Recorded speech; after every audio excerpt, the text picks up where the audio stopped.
सांगलीमध्ये 67वा महाराष्ट्र दिन मोठ्या उत्साहात साजरा झाला। पालकमंत्री चंद्रकांत पाटील यांच्या हस्ते शासकीय ध्वजारोहण सोहळा पार पडला।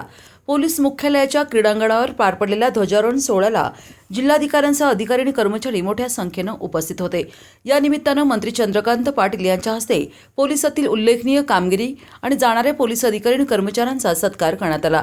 सांगली जिल्ह्यातल्या नागरिकांना महाराष्ट्र दिनाच्या शुभेच्छा देत माणसाचा विकास करण्याचे काम राज्य सरकार करत असल्याचं मत व्यक्त केलं आहे। क्रमांक 1 म्हणजे जनगणना, जी 2011 साली व्हायला पाहिजे होती, वेगवेगळ्या कारणाने राहिली।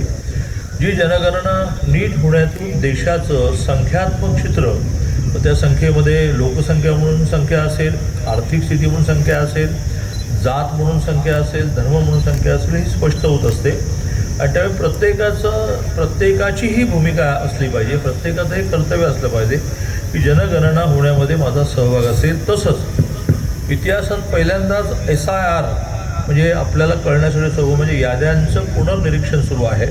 ज्या याद्यांच्या पुनर्निरीक्षणामध्ये आपल्याला माहिती असावं की आपलं नाव मागच्या निवडणूक असूनही आपण जर ह्या वेळेला फॉर्म भरला नाही तर माझ्यासारखा मंत्रीसुद्धा 2029ला मतदानापासून वंचित राहू शकतो। आणि त्यावेळी 2002ला ज्यांचं नाव आहे त्यांना डॉक्युमेंट्स द्यावं लागणार नाहीत, पण ज्यांचं 2002ला नाव नाही आणि 2002ला ज्यांचं नाव आहे त्यांना डॉक्युमेंट द्यावे लागणार नाही, पण फॉर्म भरावाच लागेल। आणि 2002ला ज्यांचं नाव नाही त्यांना पुरावे द्यावे लागतील, याची सगळ्यांनी नोंद घ्यावी।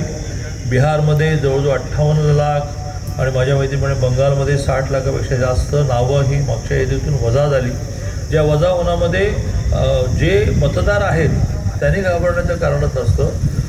अनेक मृत झालेले असतात तरी याद्यामध्ये असतात, पत्ता सोडून गेलेले असतात तरी याद्यामध्ये असतात, दुबार नावं असतात। ती सगळी नावं काढून एक शुद्ध यादी, ज्या यादीच्या आधारे खरी लोकशाहीची निवडणूक होईल असा प्रयत्न जो चालला आहे, that is called SIR। Sir लक्षात ठेवलं की उत्तम, SIR याला आपण सगळ्यांनी सहकार्य करावं असं आवाहन करतो। पुन्हा एकदा महाराष्ट्र दिनाच्या, कामगार दिनाच्या, बुद्ध पौर्णिमेच्या आपल्या सगळ्यांना शुभेच्छा।